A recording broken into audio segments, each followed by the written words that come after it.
গর্ভাবস্থা একজন নারীর জীবনের সবচেয়ে সুন্দর কিন্তু সবচেয়ে সংবেদনশীল সময়। এই সময় মায়ের খাওয়া দাওয়া শুধু মায়ের জন্যই নয়, তার গর্ভের শিশুর সুস্থ বিকাশের জন্য অত্যন্ত গুরুত্বপূর্ণ।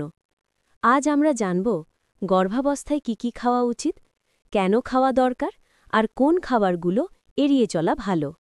প্রতিদিনের খাদ্য তালিকায় প্রোটিন থাকা একদম জরুরি, কারণ প্রোটিন শিশুর শরীর, পেশি ও অঙ্গপ্রত্যঙ্গ গঠনে সাহায্য করে, যেমন ডিম, মাছ, মুরগির মাংস, দুধ ও দুগ্ধজাত খাবার, ডাল, ছোলা, সয়াবিন।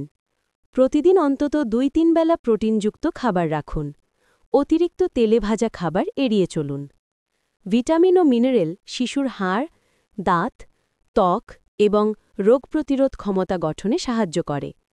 বিশেষভাবে গুরুত্বপূর্ণ আয়রন রক্তশূন্যতা দূর করে, মা ও শিশুর জন্য প্রয়োজনীয় অক্সিজেন সরবরাহ করে, যেমন কলিজা, ডিম, পালং শাক, মটরশুঁটি, খেজুর। ক্যালসিয়াম শিশুর হাড় ও দাঁতের জন্য দরকার, যেমন দুধ, দই, চিজ, ছোট মাছ, চূর্ণসহ টোফু। ফোলিক অ্যাসিড শিশুর মস্তিষ্ক ও স্পাইন ঠিকভাবে গঠনের জন্য দরকার, যেমন ডাল, বাদাম, শাকসবজি, কলা, কমলা।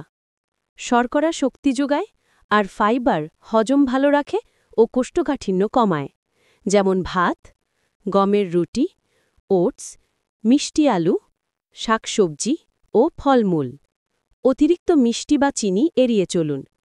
ভালো ফ্যাট শিশুর মস্তিষ্ক ও চোখের বিকাশে সহায়ক, যেমন মাছের তেল, বাদাম, আখরোট, চিয়া সিড, অলিভ অয়েল।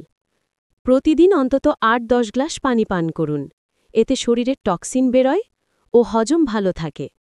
ডাক্তারের পরামর্শে হালকা হাঁটাহাঁটি বা প্রেগন্যান্সি যোগা করা যেতে পারে।